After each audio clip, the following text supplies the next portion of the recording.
Hey guys, and welcome to another video by the Random Watch Dude. And as you can see today, I've even had to keep my sunglasses on. It's a scorching hot day, the sun is shining bright in my eyes, and I'm sorry guys, but I just had to put the shades on. I kind of feel a little bit like Watch Eric with these shades on. What do you think? Do you know Watch Eric, the YouTuber?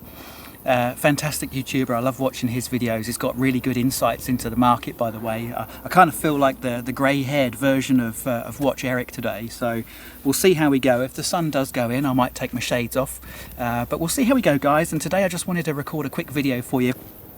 I wanted to talk about Rolex availability. Now, of course, as you know, the Rolex availability is one of those subjects which I think has probably been beaten to death over the last few years in particular. Today, I actually want to talk about the chaos, if you like, around Rolex availability, because there does seem to be a bit of a chaotic situation at the moment, in my view, around people's perception of availability. A lot of YouTube videos are coming out now where some of the popular YouTubers are talking about, what's available.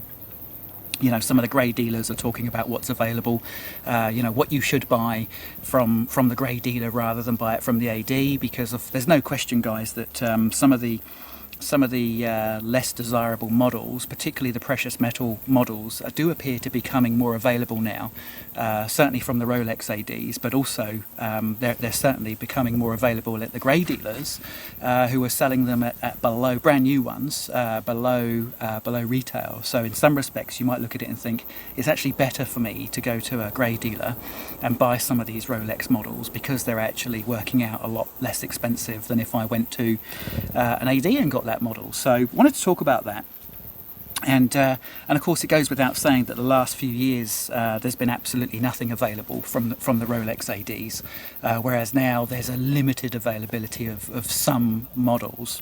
The reason is, of course, we've gone through that period of COVID, of inflation, the huge growth in the population of the Asian population, or the mid-tier, the middle income population of Asia has grown massively, and of course so that has created a more insatiable demand from that market. It's almost a new market, really, the Asian market in some respects, over the last sort of 5-10 years. That's all grown. COVID absolutely lit a fuse under that whole explosion anyway, and we got to where we got to up until, let's say, 2022. I think it was early 2022 when we saw this massive, I'm not going to call it a bursting bubble or a crash, but I think it was a massive change in people's perception of where watch prices were going and where they were headed. And it was kind of kicked off, really, wasn't it, by the crypto? And that was a crash. The cryptocurrency situation was a crash. There's no question of that. People lost a lot of money overnight on crypto. And of course, what happened then, where people lost all this money on their crypto, they suddenly weren't able to invest in watches anymore, and watches became a less desirable object, I guess, as an investment. So we've seen a significant decline in the popularity and therefore the pricing of most Rolex models on the second-hand market. Not all, but most. And it's kind of, I'd say, over the last sort of year or so, it's flattened off a lot, hasn't it?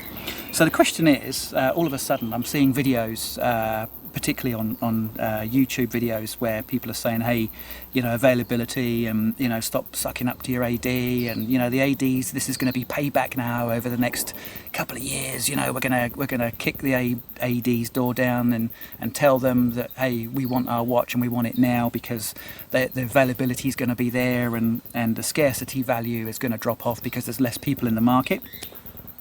And I guess what I want to say in this video, guys, is be very, very cautious about what you see currently in terms of there's almost a hysteria starting to develop, and it's starting to bother me a little bit, a hysteria starting to develop around availability all of a sudden.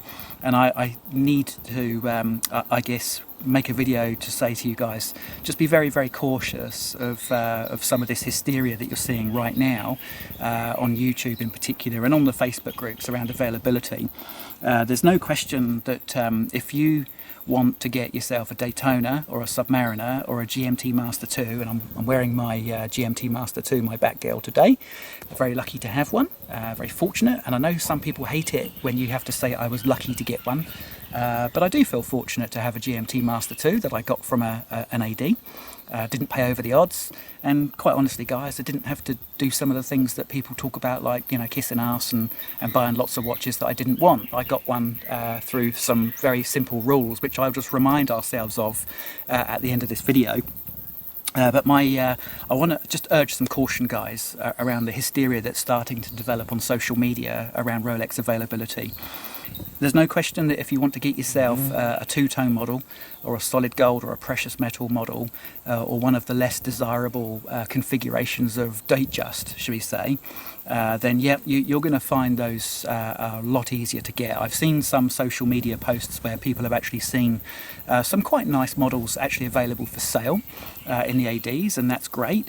But I just want to urge some caution around most of the sports range of Rolex, and in particular, of course, the Daytona will never really be available without a massive purchase history. And you being a pretty decent spender over many years. But even the Submariner, all the varieties of Submariner, all the varieties of GMT Master 2 in oyster steel, they're still going to be very difficult to get, guys. So don't sit around waiting for the ADs to come knocking on your door begging for you to buy a Rolex Submariner Starbucks, because it's not going to happen. Trust me, the demand for those watches still far outstrips supply, and that will continue, because the last thing Rolex are going to want right now is a Submariner being pretty easy to walk in off the street.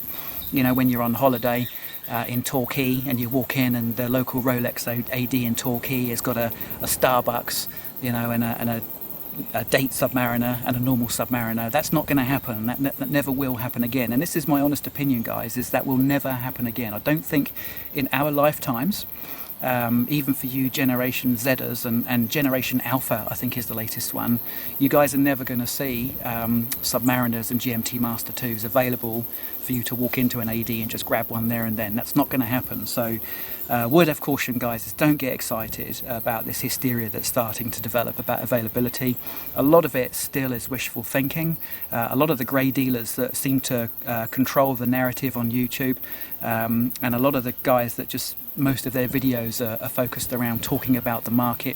They're all talking about the crash continuing and the ADs having to, they're going to have to start working really hard to get your business. Well, that might be true for an all gold Submariner, for example, because I think probably the desirability of those has dropped significantly. But if you're after a steel sports, forget it. It's not going to happen without all of the three things that I talked about in a previous video, but I'll just remind ourselves of what they are now.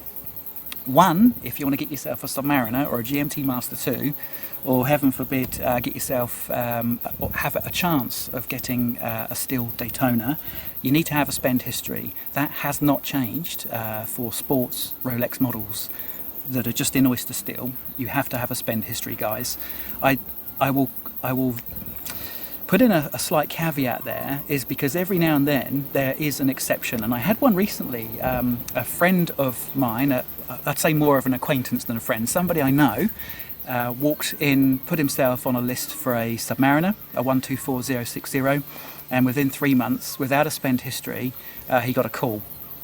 And the reason he got a call was, he had a special occasion coming. He was getting married, and he actually got the watch on his way out on honeymoon. He got it tax-free as well, whilst he was on his way out on his honeymoon. But he did it without a spend history because he did the other two things, which I would say are key, absolutely key ingredients. Two is regular face-to-face contact. So after this guy put himself on a list without a spend history, I actually said to him, mate, you are not going to get that Submariner in the next 2 or 3 years unless you go in there and see these guys, and go and see them every 4 to 6 weeks and just chew the fat, as we say here, just chew the fat. talk about watches, talk about what's going on, talk about the weather, talk about their hobbies, talk about your hobbies. Whatever you talk about, don't go in there with a pre-planned idea of how that conversation is going to go, because that leads to point number 3 of the 3 things you need to do to get yourself a Steel Sports Rolex in this day and age, is just be yourself, be authentic. Don't pre-plan your conversation when you go and visit your AD. Just wander in. Try and get the guy that you met last time. Try and make an appointment if you can to catch that guy so that you're building that relationship. And just be yourself. Just talk about, if you're into cricket, talk about cricket. If you're into underwater basket weaving, talk about it. Because, you're just trying to strike up a conversation. And you're just trying to give the AD or the sales associate at the AD a flavour of the fact this is the kind of guy I am, I'm a genuine guy, and these are the reasons why I want the watch. So do those 3 things, guys. Have a spend history, regular face-to-face contact, and be authentic. And I think there's the only thing I can say without the hysteria, take the hysteria away, I think that the lists for these Steel Sports models will reduce and carry on reducing. So I think, we're probably getting to a situation now, whereas if you put your name down for a Submariner, for example, now, whereas it might have been 2 or 3 years before, you may be looking at around a year now. But they're still quite decent timeframes, aren't they?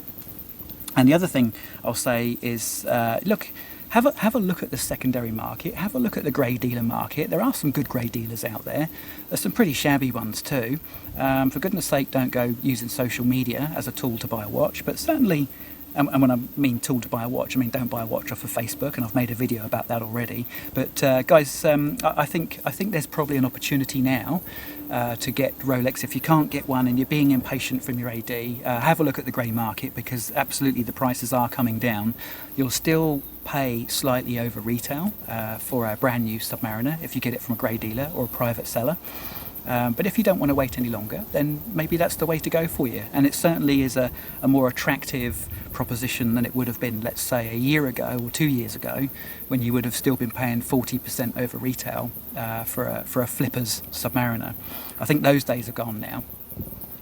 But yeah, just circling back round, guys, to the reason I wanted to record this video is don't believe the hysteria, don't believe the hype. Just use your eyes, use your intuition. You know that you're not going to be able to walk in and buy a Submariner or a GMT anytime soon, if ever, in my opinion. So yeah, that was the reason for the video. Keep doing what you're doing, guys. If you're on the list, keep doing what you're doing. Be yourself. Go and visit your AD regularly. Have regular conversations. Good luck. Let me know in the comments as well, guys, what you think. Whether I'm reading this a little bit wrong, whether you think I'm being a little bit over enthusiastic or a bit negative. Let me know what you think. Please like and subscribe if you like the video. There will be more videos coming soon on different subjects, and I look forward to seeing you soon. Cheers, guys.